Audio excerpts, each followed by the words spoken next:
Hathaway तापत्रय विनाशाय श्री कृष्णाय वयं नमः।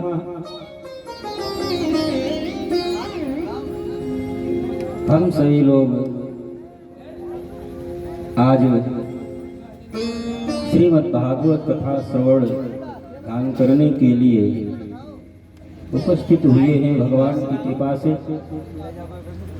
सर्वप्रथम जो सच्चित आनंद स्वरूप भगवान कृष्ण हैं, उनके चरणों में हम लोग वंदना करते हैं, प्रणाम करते हैं। क्यों? भगवान के चरणों में प्रणाम करने से, भगवत शरणागति जाने से तापत्रय विनाशाय, जो तीन प्रकार के ताप हैं, दैहिक, दैविक, भौतिक, उनका शमन होता है। ऐसे परात्पर पावन परमेश्वर परमात्मा भगवान कृष्ण के चरणों में वंदना करते हुए और श्रीमद् भागवत कथा श्रवण करने के लिए हम आप उपस्थित हुए हैं। और ये श्रीमद् भागवत ये कोई साधारण ग्रंथ, साधारण पोथी नहीं है और सभी मानवों के लिए सुलभ भी नहीं है, क्योंकि भाग्योदयेन बहुजन्म समर्जितेन, जब जन्म जन्मांतर के जब पुण्य उदय होते हैं तब ऐसा सौभाग्य मानव को प्राप्त होता है। जिन परिवार के ऊपर भगवान की बड़ी असीम अनुकंपा होती है, जिन ग्राम के ऊपर भगवान की बड़ी कृपा होती है, भागवत भगवान के जिस परिवार के ऊपर कृपा होती है, उन्हीं के यहाँ ऐसा शुभ अवसर प्राप्त होता है। आज श्री मिश्रा परिवार के ऊपर भगवान की बड़ी असीम अनुकंपा है, भागवत भगवान की बड़ी कृपा है, क्योंकि भाग्योदयेन बहु जन्म समर्जितेन सत्संगमं च लभते पुरुषो यदा अज्ञान हेतु कृत मोह मदान्धकारनाशं विधाय हि तदोदयते विवेक। जन्म जन्मांतर के जब पुण्य उदय होते हैं तो ऐसा अवसर मानव को प्राप्त हो पाता है। जन्मांतरे भवेत् पुण्यम तदा भागवतम लभेत्।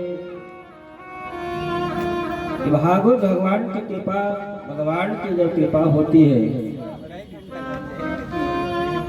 तब ऐसा शुभ अवसर प्राप्त हो पाता है। नहीं तो यही सर्यावत यत कठिनाई।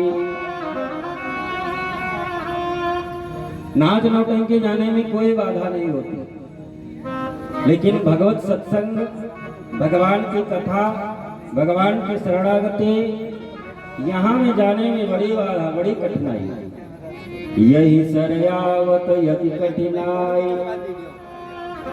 कौन सी कठिनाई? गृह कारज नाना जंजाल ते अति दुर्गम शैल विशाल। तो यहाँ सत्संग में, भगवान की कथा में फिर पहुँच कैसे सकते हैं? कौन पहुँच सकता है? राम कृपा बिन आय न जाय, यही सरयावत यति कठिनाई। राम कृपा बिन आय न जाय। जब भगवान की कृपा होती है तब ऐसा अवसर प्राप्त हो पाता है।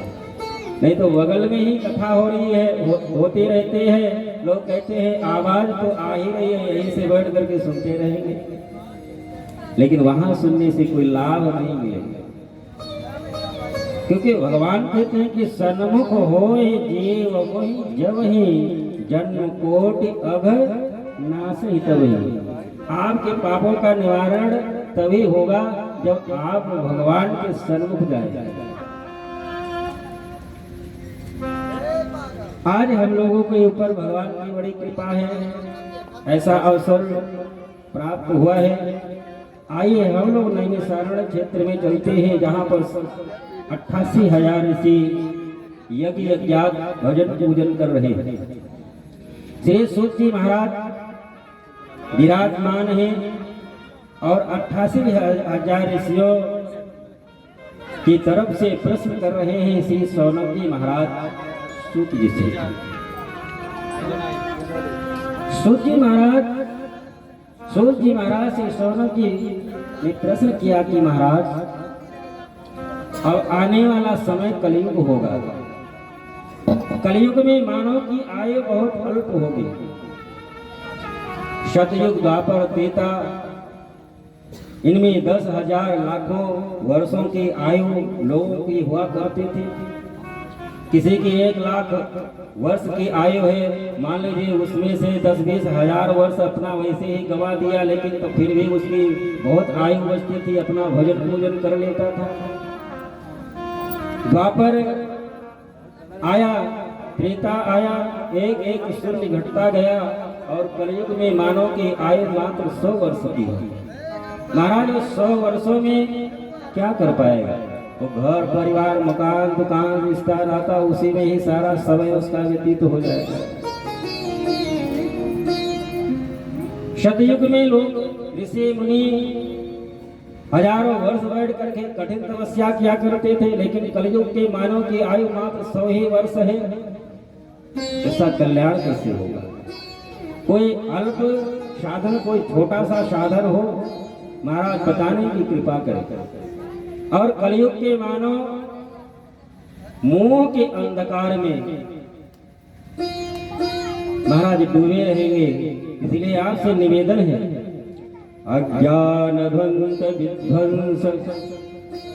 महाराज कलयुग के मानव अज्ञानी होंगे और अज्ञान को समाप्त करने की सामर्थ्य सूर्य में नहीं है। सूर्य उदय होने पर पृथ्वी का अंधकार तो समाप्त हो सकता है, लेकिन मानव के हृदय में जो अंधकार है उसको हजारों सूर्य मिल करके भी समाप्त नहीं कर सकते। वो सामर्थ्य महाराज आप में है। अज्ञान ध्वंस विध्वंस कोटि सूर्य समप्रभा। और महाराज आप में वो शक्ति, वो सामर्थ्य, वो ज्ञान है कि जो करोड़ों सूर्य मिल करके मानव के हृदय में जो अज्ञान रूपी अंधकार है उसको समाप्त नहीं कर सकता, लेकिन आपके अंदर, आप में वो ज्ञान है। सूतख्याय कथा सारम मम कर्ण रसायनम। महाराज आपने अपने गुरु श्री व्यास जी महाराज से जो कथा श्रवण किया है, जो वेद पुराणों को का ज्ञान आपको प्राप्त हुआ है गुरु के द्वारा, उसका जो निचोड़ है, जो सार तत्व है, वो आप हमको सुनाने की कृपा करें। ऐसा प्रश्न सुनकर के श्री सूत जी महाराज बहुत प्रसन्न हुए। सूत जी महाराज ने कहा कि आपने बड़ा सुंदर प्रश्न किया। वास्तव में कालव्याल मुखग्रास त्रास निर्णास हेतवे। मानव इस पृथ्वी पर जन्म लेने के बाद में वो अज्ञान और माया के वशीभूत होकर के वो भूल ही जाता है कि मैं इस धरातल पर क्यों आया हूं, ये मानव का शरीर हमको क्यों प्राप्त हुआ है। और जो काल रूपी अजगर है वो अपना मुंह खोले बैठा रहता है। कालव्याल मुखग्रास। और काल रूपी जो अजगर है कब किसको अपना ग्रास बना ले, कब किसको निगल जाए, कोई 1 सेकंड का भी ठिकाना नहीं है। कालव्याल मुखग्रास त्रास निर्णास हेतवे। और मानव जीवन का एक ही सत्य है जिसका नाम है मृत्यु, और इस मृत्यु का कोई निर्धारित समय भी नहीं है।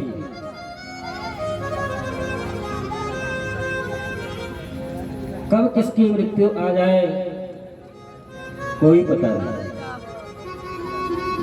लोग एक छोटी सी यात्रा करनी हो, चारों धाम जाना है, तो 1 महीना पहले से व्यवस्था बनाने लगते हैं और वो जाने का निर्धारित समय भी होता है कि 1 महीने के बाद में जाना है और 1 महीना पहले से ही व्यवस्था बनाने लगते हैं। रिजर्वेशन कराएंगे, खाने की व्यवस्था है, पहनने की व्यवस्था। लेकिन मानव कभी ये नहीं सोचता कि हम जहां से आए हैं वहां भी जाना है, लेकिन कब जाना है उसका कोई पता नहीं है। अभी जाना है कि 1 घंटे के बाद में जाना है कि 1 दिन के बाद में जाना है कि 1 महीने के बाद में जाना है कि 10, 5 वर्ष 50 वर्ष के बाद में जाना है। 1 सेकंड का किसी का ठिकाना नहीं है। वहां के लिए कोई तैयारी नहीं करता। सूत जी महाराज कहते हैं कि ये मानव का शरीर परमात्मा ने एक खाने पीने, मौज मस्ती, घर परिवार के लिए नहीं दिया। ये मानव का शरीर भगवान ने इसलिए दिया कि मानव के शरीर के द्वारा ही जीव धर्म, कर्म, पूजा पाठ, तीर्थ यात्रा, अपने बड़ों की सेवा, गुरु की सेवा, भगवान का भजन, भगवान की कथा, ये मानव के शरीर के द्वारा ही कर सकता है। नहीं तो 84 लाख योनियां हैं। उन लोगों को ये जो आप कथा श्रवण करने के लिए बैठे हैं भागवत भगवान का, ये भागवत कथा श्रवण करने का सौभाग्य अन्य जीवों को प्राप्त नहीं है। ये कथा श्रवण करने का सौभाग्य अन्य जीवों को नहीं प्राप्त है। अन्य जो जीव हैं वो ना कथा श्रवण कर सकते, ना दान कर सकते, ना तीर्थ यात्रा कर सकते, ना अपने बड़ों का सेवा सत्कार कर सकते। इसीलिए बाबा गोस्वामी तुलसीदास जी ने लिखा, बड़े भाग्य मानुष तन पावा, बड़े भाग्य मानुष तन पावा, बड़े भाग्य मानुष तन पावा, बड़े भाग्य मानुष तन पावा, बड़े भाग्य मानुष तन पावा, बड़े भाग्य मानुष तन पावा, स्वर्ग दुर्लभ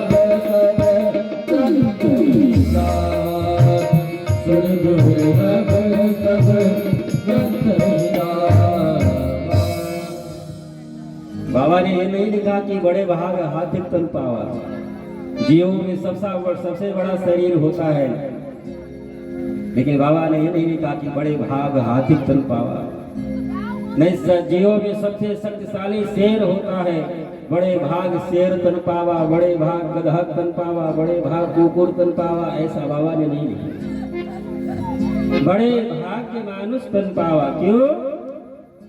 क्योंकि जो सौभाग्य मानव को प्राप्त है वो अन्य जीवों को नहीं प्राप्त। लेकिन दुर्लभो मानसो देहो, ये मानव का शरीर 84 लाख योनियां भटकते भटकते भटकते भटकते भगवान ने कृपा करके मानव का शरीर दिया।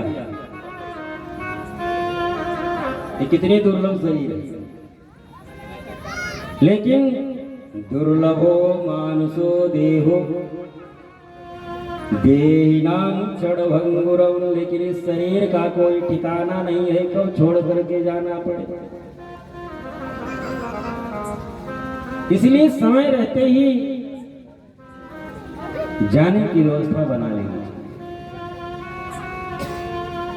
श्री सूत जी महाराज कहते हैं कि जब श्री सुखदेव जी महाराज राजा परीक्षित को श्रीमद् भागवत कथा श्रवण कराने के लिए बैठे, राजा परीक्षित को साथ लगा कि आज के 7वें दिन तक्षक सर्प डसने से आपकी मृत्यु हो जाएगी। राजा परीक्षित गंगा किनारे आ गए। जो भी ऋषि महर्षि सुन पाए सब आए। श्री सुखदेव जी महाराज का आगमन हुआ और श्रीमद् भागवत राजा परीक्षित को श्रवण कराने लगे। उसी बीच में देवता लोग अमृत का कलश लेकर के आ गए। श्री सुखदेव जी महाराज के सामने अमृत का कलश रखा। देवताओं ने कहा कि महाराज, राजा परीक्षित को श्राप लगा है, ये मृत्यु के भय से आपके सामने श्रीमद् भागवत कथा श्रवण करने के लिए बैठे हैं, और ये मैं स्वर्ग से अमृत लेकर के आया हूँ महाराज, आप इनको अमृत पिला दें और ये अमर हो जाएंगे। सुखदेव जी महाराज ने कहा कि बदले में कुछ तो आपको चाहिए, क्योंकि तुम देवता कितने स्वार्थी हो वो हमको पता है। देवताओं ने कहा कि हाँ महाराज, बदले में तो चाहिए क्या, ये श्रीमद् भागवत आप हमको दे दें। राजा परीक्षित को अमृत आप पिला दें, स्वर्ग का अमृत, और ये जो कथा रूपी अमृत है आप हमको पिलाने की कृपा। श्री सुखदेव जी महाराज देवताओं को डांट करके भगा दिया।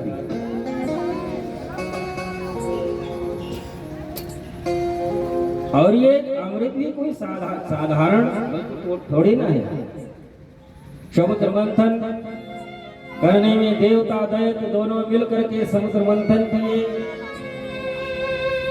अमृत निकलने के पहले हलाहल विष निकला, उससे अपने प्राणों की रक्षा किए।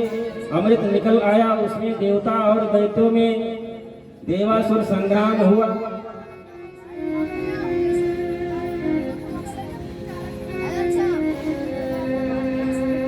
तो श्री सुखदेव जी महाराज राजा परीक्षित को अमृत, वो अमर होने के लिए ही तो बैठे थे। उनको श्राप लगा था कि 7वें दिन तक्षक सर्प डसेगा, मृत्यु हो जाएगी। स्वर्ग से देवता लोग अमृत लेकर के आए थे, पिला दिए होते। क्या स्वर्ग के अमृत से भी प्रभावशाली है श्रीमद् भागवत? क्या स्वर्ग के अमृत से भी बढ़कर के है ये भागवत? श्री सूत जी महाराज कहते हैं कि हाँ, स्वर्ग का जो अमृत है वो पुण्य करने के बाद में जो स्वर्ग जाता है उसको अमृत मिलता है। लेकिन जैसे जैसे पुण्य क्षीण होता जाता है उसको फिर मृत्यु लोक में आना पड़ता है। लेकिन जो श्रीमद् भागवत रूपी कथा अमृत का पान कर लेता है, करता है, उसकी धीरे धीरे उसकी सुकृत, उसकी पुण्य धीरे धीरे बढ़ती है और वो भगवत प्राप्ति उसको हो जाती है। स्वर्ग का अमृत है वो पुण्य को क्षीण करता है, लेकिन ये श्रीमद् भागवत रूपी जो कथा अमृत है ये पुण्य को धीरे धीरे बढ़ाता है।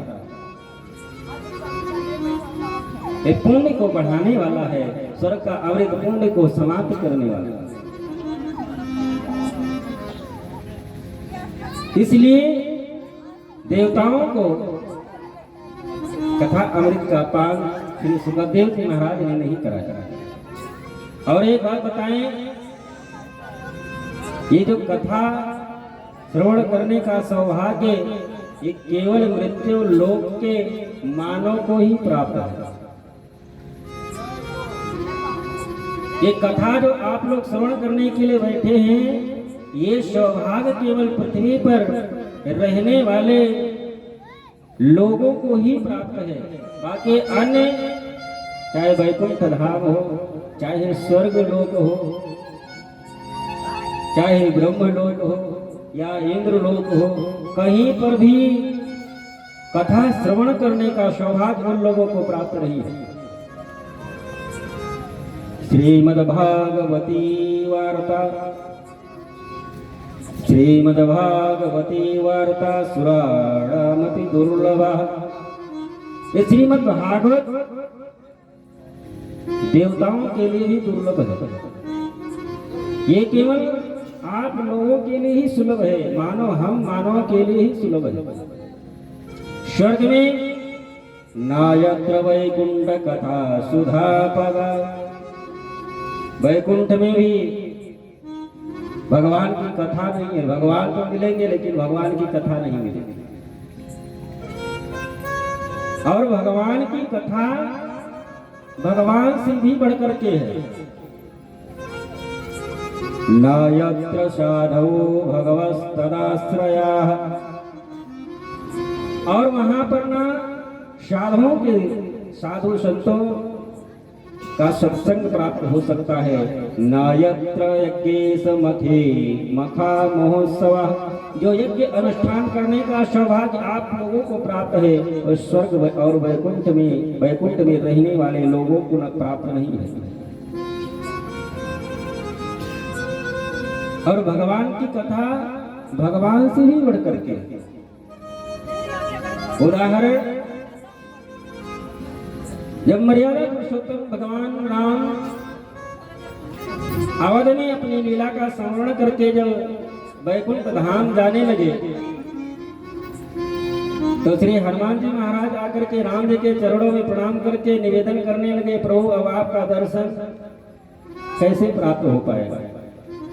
दोबारा राम ने कहा कि आपको कौन रोक रहा है, चलिए ना साथ में, वहाँ दर्शन भी प्राप्त होगा, सेवा का लाभ भी मिलेगा। तो हनुमान जी महाराज ने कहा कि प्रभु वैकुंठ में चलेंगे, आपका दर्शन मिलेगा, आपकी सेवा करने का सौभाग्य मिलेगा, आपकी कथा मिलेगी। राम जी ने कहा कि हम तो मिलेंगे वैकुंठ में, लेकिन हमारी कथा वहां नहीं मिल पाएगा। वैकुंठ में हम तो मिलेंगे लेकिन हमारी कथा नहीं मिल पाएगी। तो हनुमान जी महाराज ने कहा कि प्रभु तो आप जाइए, आप की कथा को छोड़ करके हम इस मृत्यु लोक को नहीं जाएंगे। हनुमान जी महाराज भगवान की कथा श्रवण करने के लिए ही इस धरातल पर रुक गए, इस धरातल को छोड़ करके नहीं गए, क्योंकि रामचरित सुनबे को रसिया। श्री हनुमान जी महाराज जहाँ पर भी कथा होती है, चाहे राम जी की कथा हो, चाहे भागवत की कथा हो, कोई भी कथा होती है, बैठ करके जरूर श्रवण करते। इस धरातल पर यदि करोड़ों जगह कथा हो तो करोड़ों रूप में बैठ करके श्री हनुमान जी महाराज निश्चित रूप में विराजमान रहते।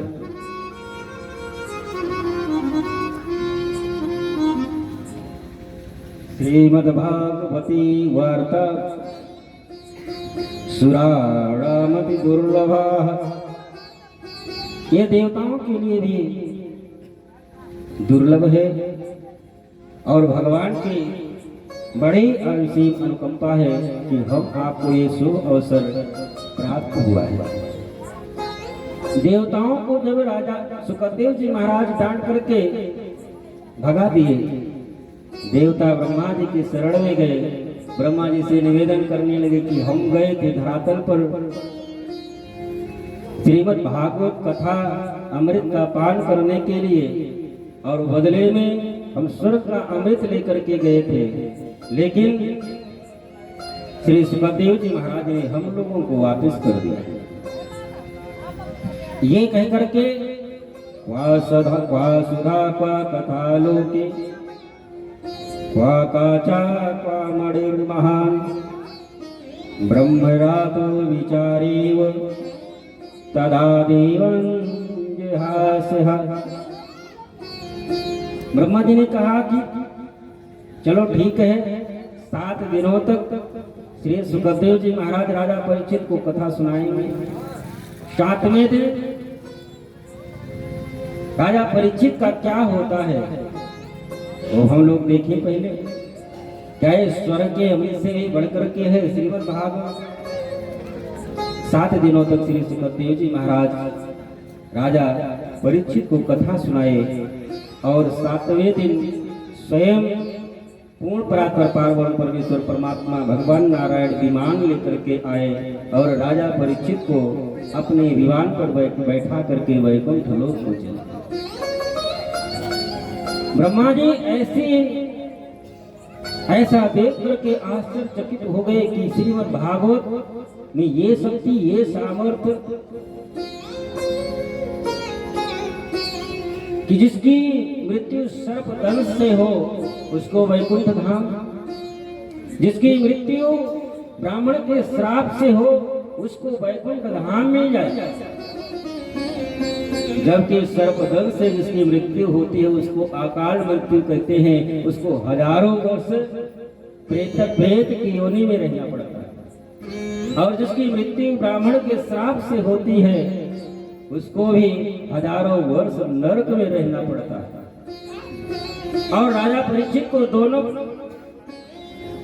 सर्प ने भी दशा और ब्राह्मण का श्राप भी लगा था, लेकिन श्रीमद् भागवत में वो शक्ति, वो सामर्थ्य जो दोनों से मुक्त होकर के, और सबसे बड़े मजे की बात कि स्वयं पार्वती परमेश्वर परमात्मा भगवान नारायण विमान लेकर के आए और अपने विमान में बैठा करके वैकुंठ धाम में गए।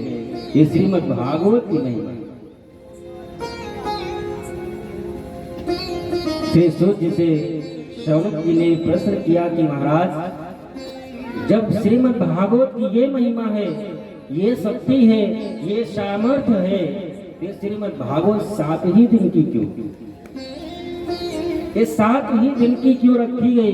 इसको और बढ़ा करके और दिनों के लिए रखना चाहिए थे, और महीना भर 15 दिन 6 महीना चलना चाहिए, जब इतनी शक्ति सामर्थ्य है भागवत में। ये परंपरा महाराज 7 ही दिन की कब से प्रारंभ हुई? सूर्य जी महाराज कहते हैं कि महाराज ऐसे एक बार घटना घटित हुई कि नारद जी महाराज श्रीमद् भागवत कथा श्रवण किए सनक सनंदन सनातन सनत कुमार से, तभी से ये 7 दिन की परंपरा चल पड़ी। शौनक जी महाराज ने कहा कि महाराज आप तो बड़े विचित्र बात कर रहे हैं, हमने ऐसा सुना है कि नारद कहीं 5 मिनट से ज्यादा रुक नहीं सकते, और कौन सी ऐसी घटना घटित हुई, कौन सा ऐसा कारण बना कि जिससे नारद जी 1 सप्ताह तक बैठ करके भागवत की कथा वो बैठ करके श्रवण की, क्योंकि नारद जी को श्राप लगा है और गोदोहन काल में जितना समय लगता है उससे ज्यादा कहीं रुक नहीं सकते। श्री सूजी महाराज कहते हैं, हिस्से सुनो, एक दाही विशालायाम चत्वारि ऋषयो आमलाः सत्संगार्थं समायातः द्वादशस्तस्य नारदम्। एक बार की घटना ऐसी घटित हुई कि सनातन सनत कुमार चारों भाई सत्संग कथा श्रवण करने के लिए हिमालय पर आए, क्योंकि इनका तो केवल जीवन ही कथा मात्रैक जीविना। ये चारों भाई ऐसे हैं कि कोई कथा सुनाने वाला मिल गया तो चारों भाई बैठ करके कथा सुनते हैं। कोई कथा सुनाने वाला न मिला तो एक भाई कथा कहता, 3 भाई बैठ करके कथा सुनाते। और ये सनातन सनत कुमार, ये चारों भाई जब ये सृष्टि प्रारंभ हुई, ब्रह्मा के प्रथम संतान है चारों,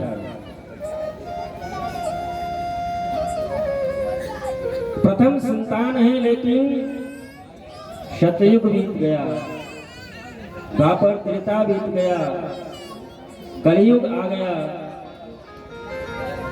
करोड़ों वर्ष बीत गए। करोड़ों वर्ष बीतने के बाद में भी ये चारों भाई 5 वर्ष के अवस्था के जो बालक रहते हैं 5 वर्ष की अवस्था में है, 6 वर्ष के कभी ये पूरे ही नहीं हुए। जन्म के तो इनके करोड़ों वर्ष बीत गए हैं,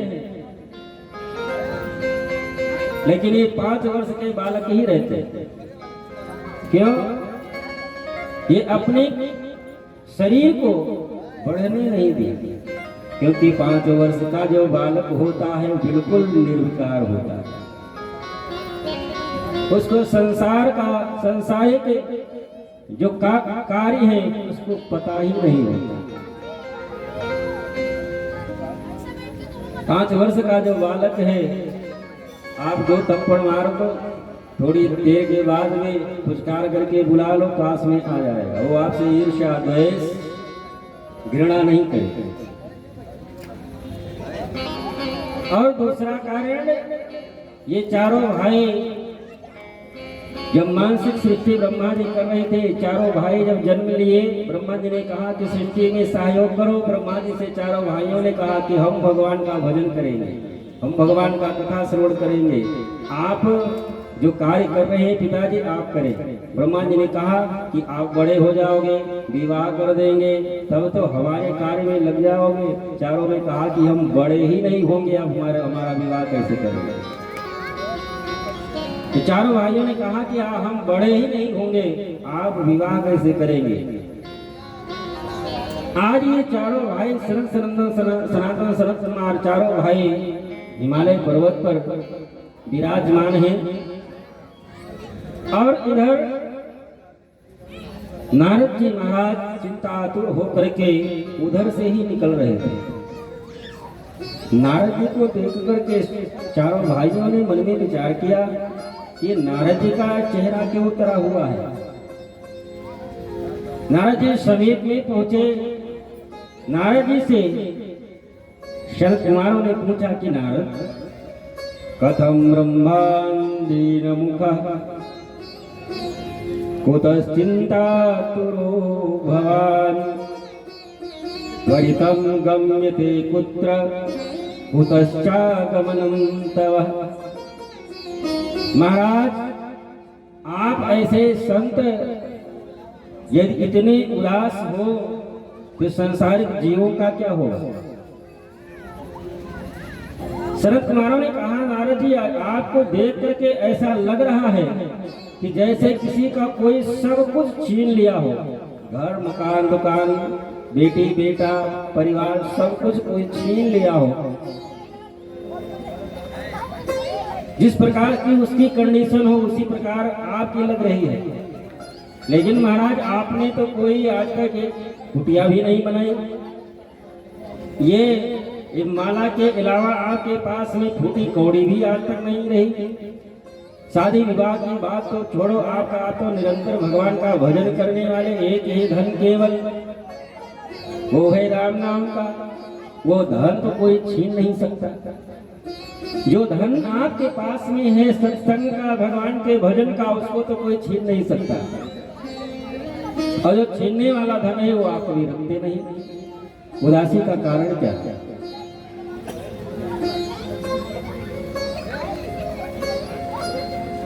नारद जी महाराज ने कहा कि मैं अपने दुख से दुखी नहीं हूं। हमारा जो दुख है, हमारा जो कष्ट है, वो हमारा प्रश्न नहीं, हमारा नहीं है। तो महाराज आप किस लिए दुखी हैं? दुख का कारण क्या है?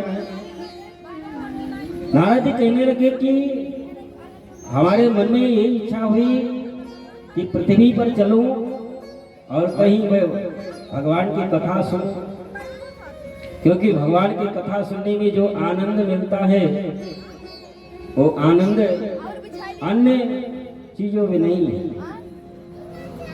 सत्संग के लिए, भगवान का भजन करने के लिए, भगवान की कथा सुनने के लिए मैं धरातल पर आया।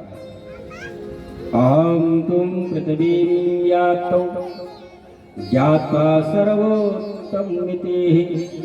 महाराज मैं पृथ्वी पर भगवान की कथा श्रवण करने के लिए आया और सभी जगह में घूमा।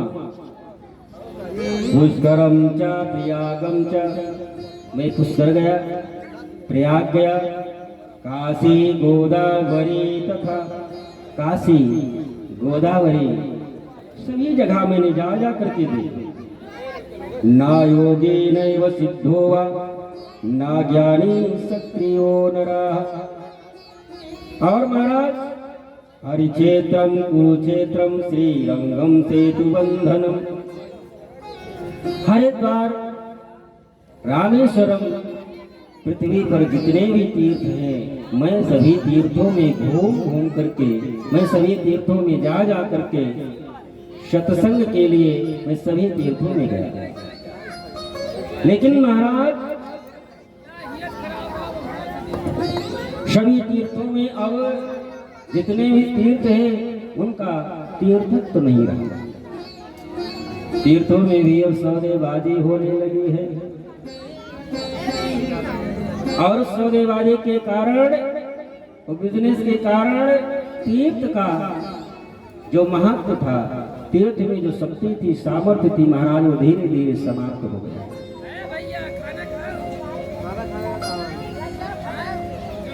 कलिना धर्म मित्रेण तारेयं बदिताधुना।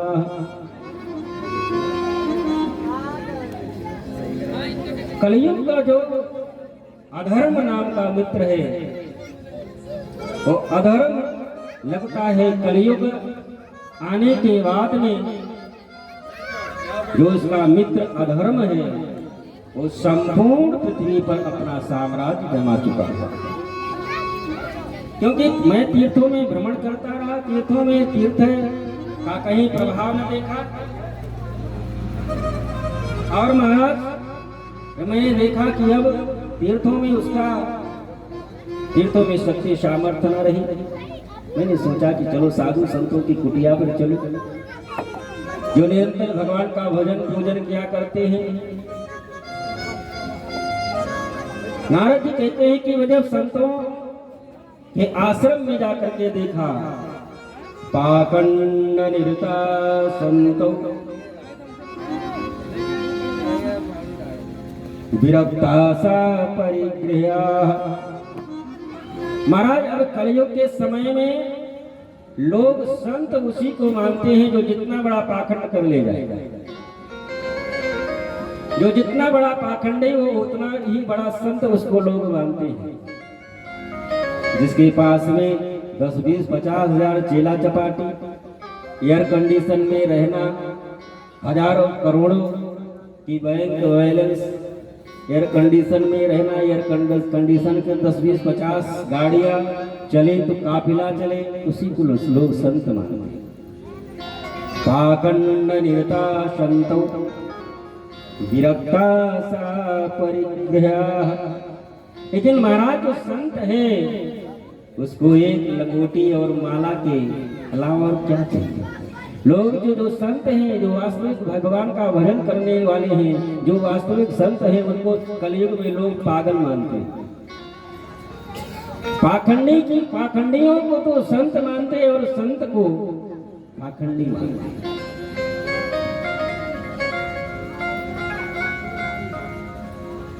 तपसी धनवंत दरिद्र गृहे कलि कौतुक तात न जात कही। ये कलयुग का ही प्रभाव है।